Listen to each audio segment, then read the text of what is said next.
Creuser, creuser, toujours creuser. C'est ce à quoi le Hamas et désormais, on le sait, le Hezbollah se sont engagés. Une arme stratégique qui va bien au-delà des missiles sophistiqués transférés par l'Iran. Une arme sur le point d'être neutralisée à Gaza et sans doute prochainement au sud Liban. Et dans ce cas, la question demeure. Quelle sera la réaction d'orgueil du bras armé de l'Iran au nord d'Israël? Nous en parlerons dans un instant très largement dans ce numéro spécial consacré au tunnel du Hezbollah.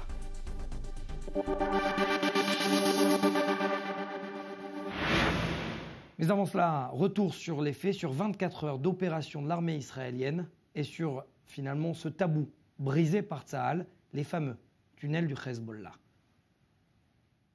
Sur ces images, deux hommes s'avancent dans un tunnel étroit. Ce sont des membres du Hezbollah. L'un d'eux repère un appareil inconnu, une caméra de Tsahal. Intrigué, l'individu s'avance. Son mouvement déclenche alors une charge explosive installée sur le dispositif. Les deux hommes détalent. L'armée israélienne est formelle. L'un des deux individus fait partie de l'unité d'élite de l'organisation terroriste chiite libanaise. Nous sommes à la frontière entre le Liban et Israël. La caméra a été installée par l'armée israélienne avec pour objectif de révéler tous les détails de l'infrastructure souterraine du Hezbollah. Creusé dans la roche, il entre depuis le Liban en Israël sur 40 mètres de longueur et 25 mètres de profondeur. À l'intérieur, tout est fait pour s'y déplacer aisément. Le tunnel fait 2 mètres de hauteur et 2 mètres de largeur, ce qui permettrait à des individus à moto de circuler. L'opération Bouclier du Nord a été approuvée par le gouvernement le 7 novembre dernier. Elle devrait durer plusieurs semaines, le temps pour Tsahal de détruire tous les tunnels terroristes du Hezbollah. J'ai un message pour le peuple libanais. Le Hezbollah met vos vies en danger. Il sacrifie votre bien-être pour servir les objectifs agressifs de l'Iran. Nous continuerons à faire tout ce qui est nécessaire pour nous défendre contre les efforts de l'Iran visant à utiliser le Liban, la Syrie et Gaza comme base terroriste avancée pour attaquer Israël. Benjamin Netanyahou réclame une réunion d'urgence du Conseil de sécurité. Washington a d'ores et déjà exprimé son soutien à Israël et à l'opération Bouclier du Nord. Dans cette émission, eh bien, un panel d'invités. D'abord, Éric Seton, bonjour. Vous êtes ancien colonel de réserve de l'armée israélienne dans l'unité de Prestige 669. Vous avez combattu pendant la deuxième guerre du Liban. Eddie Cohen, vous êtes originaire du Liban, islamologue. Vous connaissez bien, vous avez grandi d'ailleurs avec certains membres aujourd'hui, certains cadres du Hezbollah. Depuis la Corée du Sud, nous attend David El-Kaïm, qui est spécialiste et expert en renseignement, en sécurité, relations internationales. Nous expliquerons à nos téléspectateurs pourquoi depuis la Corée du Sud, notamment parce qu'il y a effectivement une coopération sécuritaire entre Israël et la Corée du Sud. Et puis, par téléphone. Pourquoi par téléphone, Meir Dahan? Vous êtes colonel de réserve de l'armée israélienne, mais ce que les téléspectateurs ne savent pas forcément, c'est que votre expertise, c'est le génie militaire. Et pourquoi par téléphone? Parce que notre caméra n'a pas pu rentrer là où vous êtes, c'est-à-dire dans le nord du pays. Vous avez pris part depuis hier aux recherches de ces fameux tunnels terroristes du Hezbollah. Meir, est-ce que d'abord, on a de quoi être surpris du fait que le Hezbollah creuse des tunnels offensifs à l'intérieur d'Israël? Non, surpris non, parce que ça fait des années qu'on travaille dessus et qu'on étudie les méthodes et la façon. Il faut comprendre il faut se rappeler que c'est le Hezbollah qui est à la base de la notion de savoir faire tout ce qui est tunnel, sujet de tunnel. On les a vus en Yémen, en Irak, ils ont exporté leur savoir-faire à la bande de Gaza et ils ont fait leurs études même là-bas. Et je vais vous surprendre un peu, depuis 2013-14, on découvre une activité criminelle des fractions d'organisation de Hezbollah dans différentes régions dans le monde, notamment Paraguay, Brésil, et Mexique. Et d'ailleurs, c'est en Mexique qu'ils ont accumulé un savoir-faire très important, car la terre là-bas est complètement différente et difficile. Et là-bas, on a découvert plus de centaines de tunnels pour transmettre de la drogue et des armements entre les États-Unis et le Mexique. Donc on voit que les bras de Hezbollah tournent partout. Alors et la question... on les trouve juste devant nous. Donc surpris, non. On l'étudie, oui. Meir, pour des raisons de sécurité, bien sûr, vous ne pouvez pas trop en parler, mais comment, ça c'est assez exceptionnel, ces images de cette caméra de surveillance qui pénètre à l'intérieur de ce tunnel, comment parvient-on, dans le génie militaire, à pouvoir faire pénétrer une caméra de surveillance et filmer en temps réel, à leur insu, des hommes du Hezbollah, de la prestigieuse unité Redouane, le bras armé finalement du Hezbollah? Ça, c'est à l'issue de toute une opération qui dure des années, des recherches, des découvertes. Et finalement, Israël a construit un système entier qui est conçu de beaucoup de choses, intervention de technologie, intelligence et autres, qui fait qu'on arrive aujourd'hui à découvrir des tunnels là où ils sont. Et une fois on les a découverts, pénétrer une caméra, c'est un détail technique, ça n'a rien d'important.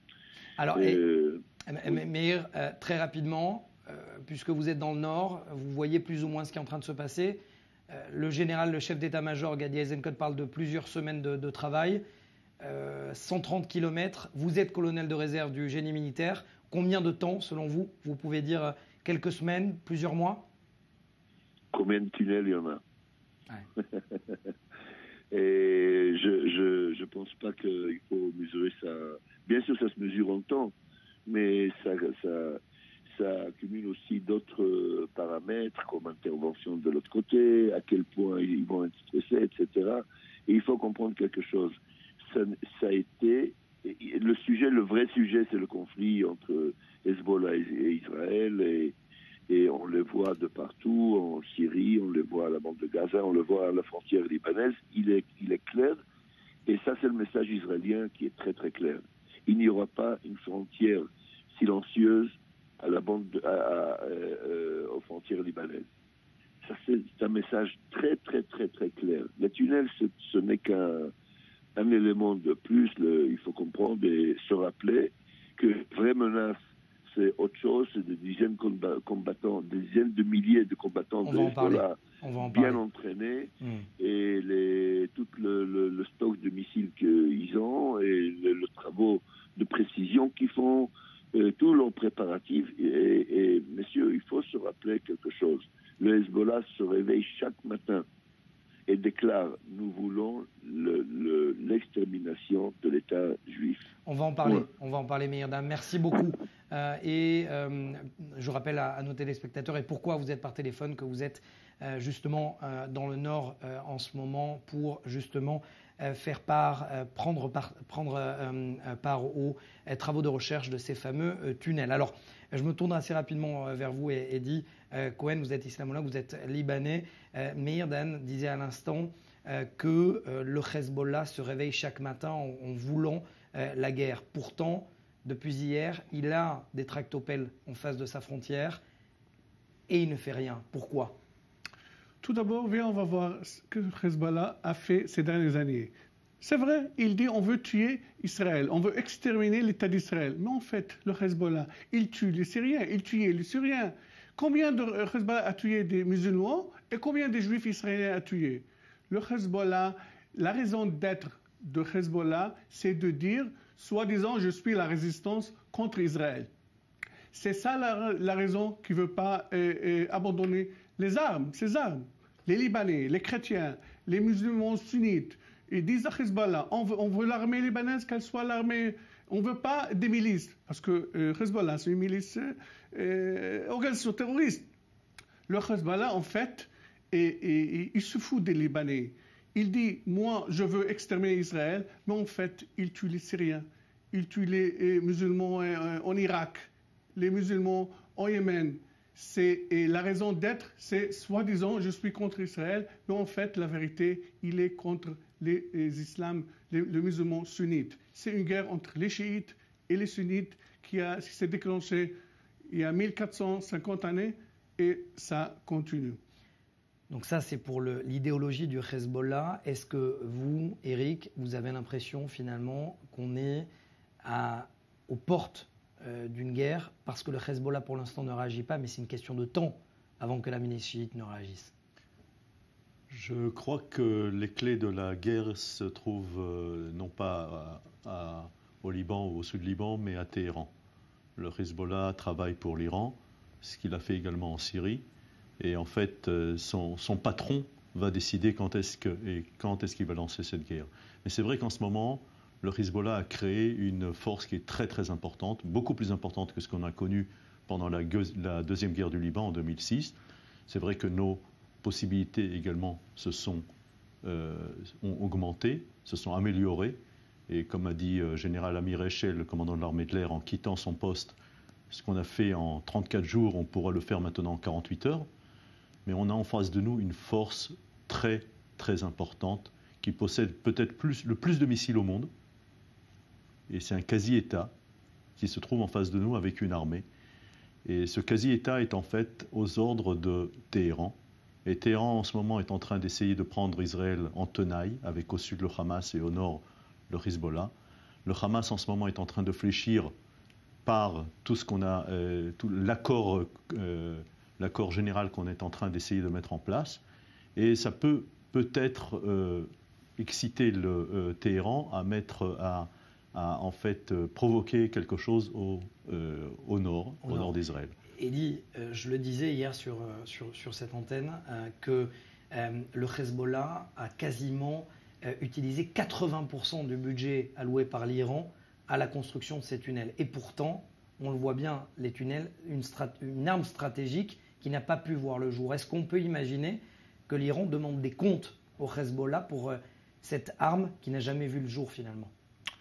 Téhéran paye l'argent, fournit l'arme, fournit aussi l'argent. C'est un des projets. Il y a évidemment dizaines de projets. Le Hezbollah aussi travaille en dehors d'Israël. Il essaie toujours de surveiller les ambassadeurs israéliens, de faire des explosions contre les Juifs. Ça, c'est un seul projet. Mais c'est vrai, c'est un projet qui a dû coûter beaucoup d'argent. Mais viens, on va savoir pourquoi ce projet a été fait.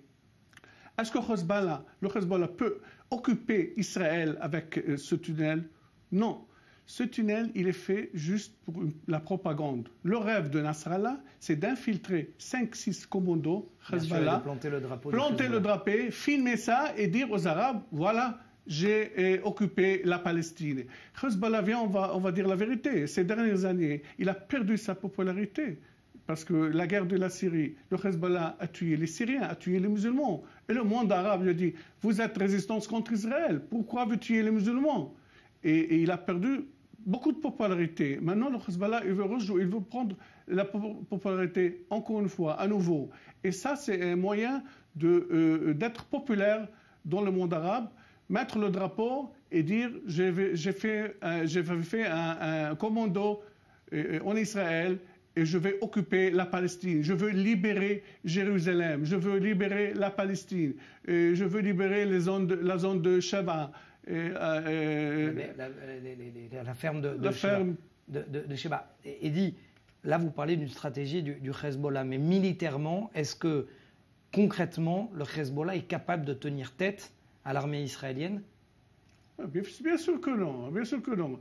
Mais les points, Hezbollah, il tire ces missiles qu'il a. On dit qu'il a entre 100 et 150 missiles. Ces missiles vont toucher la population israélienne. Mais si au sol, le Hezbollah se bat en Irak, le Hezbollah se bat au Yémen, le Hezbollah se bat en Syrie. Oui, mais ça dépend. Est-ce qu'il possède les missiles exacts? Nasrallah, il a dit que lui, il possède ces missiles. Mais au-delà des missiles, les hommes en eux-mêmes, l'infanterie, est-ce qu'elle est capable de se battre et de tenir tête? Ils sont forts. Ils sont forts. Le Hezbollah, il ne faut pas négliger. Ils sont très forts, le Hezbollah.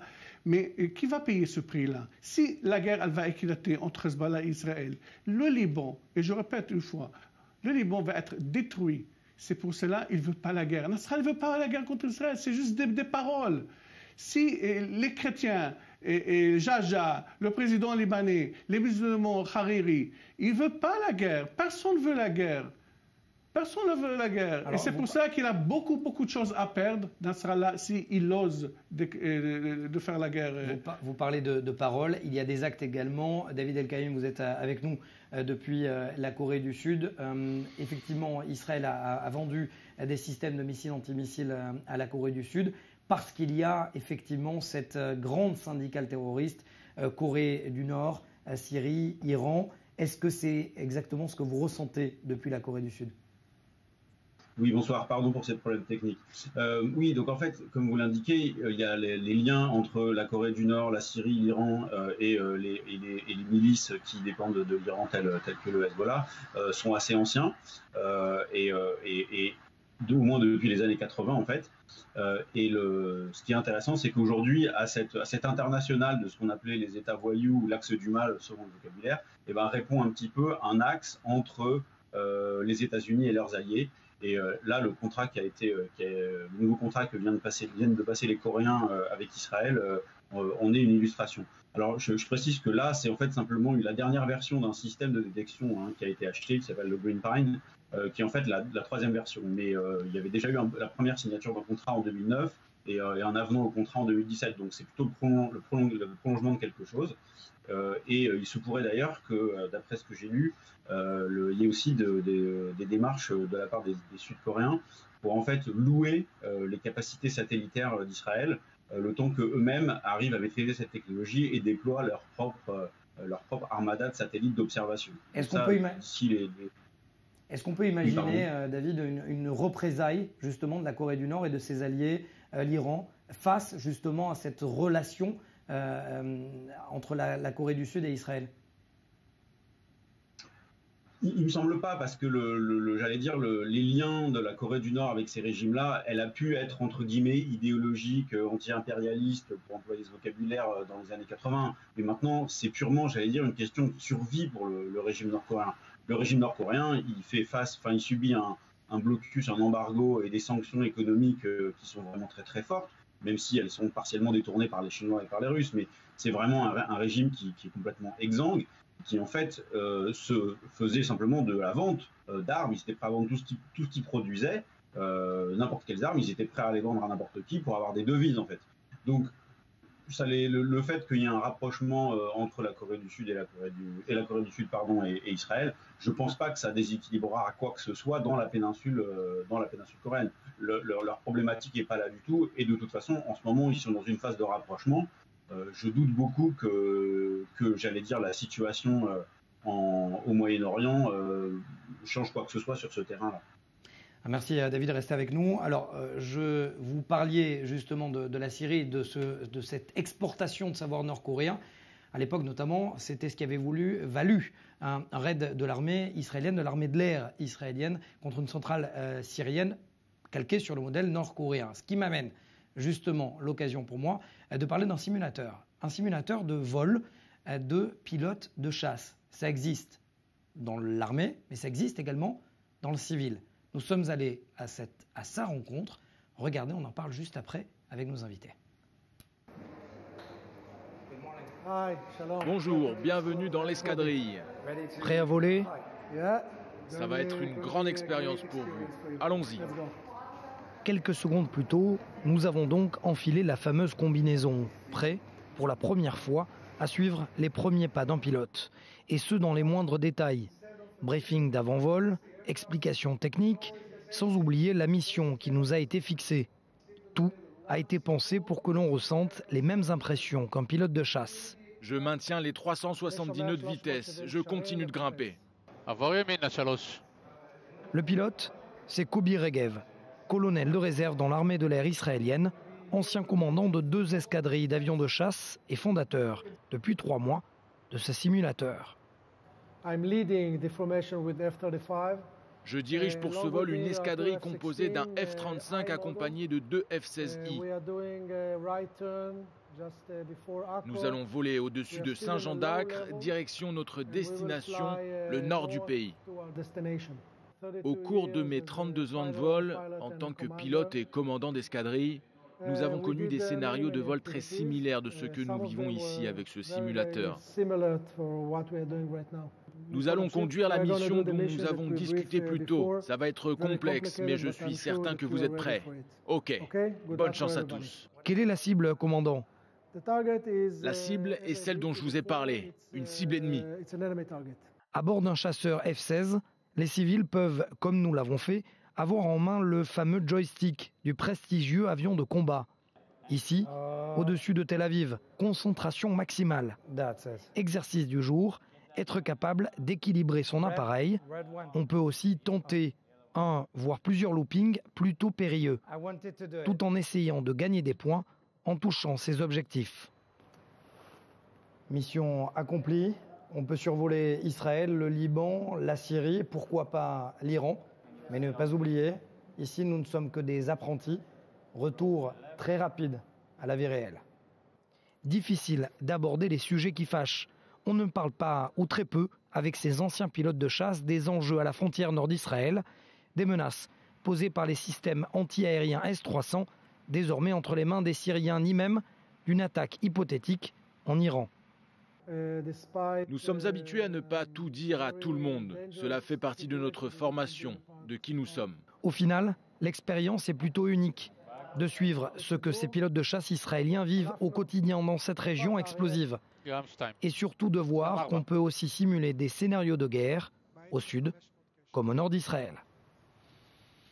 Éric Seton, vous avez donc vous avez combattu pendant la Seconde Guerre du Liban avec cette unité de l'armée de l'air 669. Est-ce que la prochaine guerre, alors on parle de Troisième Guerre du Liban, Première Guerre du Nord, est-ce qu'elle sera uniquement faite depuis les airs?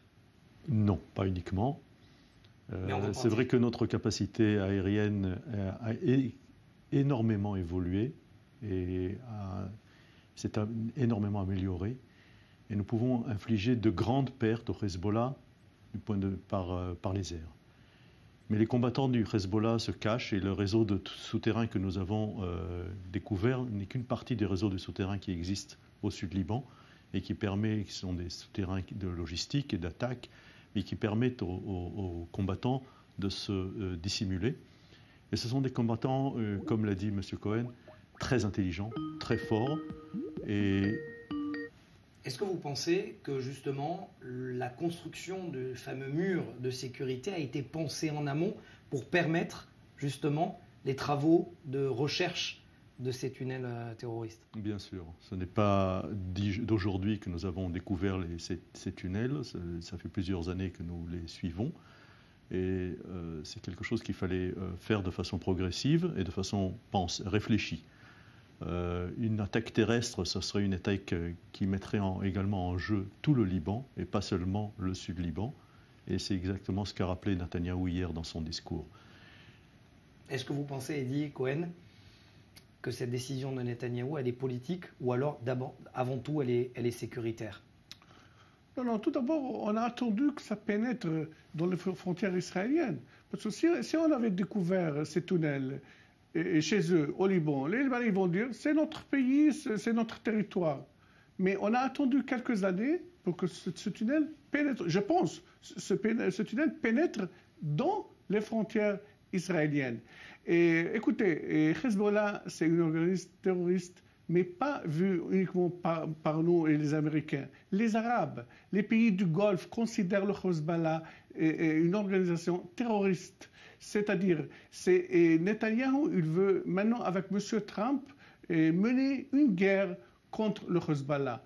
Et pas à niveau uniquement le tunnel. C'est un grand projet que M. Trump et Bibi Netanyahou vont mener une escalade politique et peut-être militaire contre le Hezbollah. Ça, c'est assez dangereux ce que vous êtes en train de dire, c'est-à-dire qu'il y a deux fronts, et politique et militaire. Très rapidement, Éric, concrètement, si jamais il doit y avoir un embrasement, qui allumera la mèche le premier? Je pense que ce sera le Hezbollah. Il trouvera un moyen de créer un prétexte pour créer l'embrasement. Israël n'a pas d'intérêt pour l'instant à faire une attaque de large envergure. Je veux rappeler également qu'une attaque terrestre, c'est important. C'est sûr qu'également nos capacités terrestres, pas seulement aériennes, ont beaucoup évolué. Et nous sommes prêts, beaucoup plus prêts que ce que nous étions en 2006, où nous avons été un peu surpris de leur capacité. Donc je pense que le Hezbollah, si mettra le feu aux poudres, ça sera par ordre de l'Iran. Quelques secondes à peine, Eddy. Il nous reste quelques secondes en oui ou non. Est-ce que les Libanais peuvent dire stop au Hezbollah? Non. C'est Tahran, comme il a dit, le monsieur. Tahran qui décide ce qui va passer au Liban. Le Hezbollah, au niveau de politique maintenant, il n'y a pas de gouvernement. Merci. C'est pour ça, à cause du Hezbollah. Merci, Eddy Cohen, Libanais d'origine, islamologue. Merci, Eric Seton. Et merci également, David El-Kaïm, depuis la Corée du Sud. Merci, messieurs, d'avoir été avec nous. Je vous retrouve donc la semaine prochaine, en espérant peut-être qu'il n'y aura pas de nouveau une guerre dans le front nord.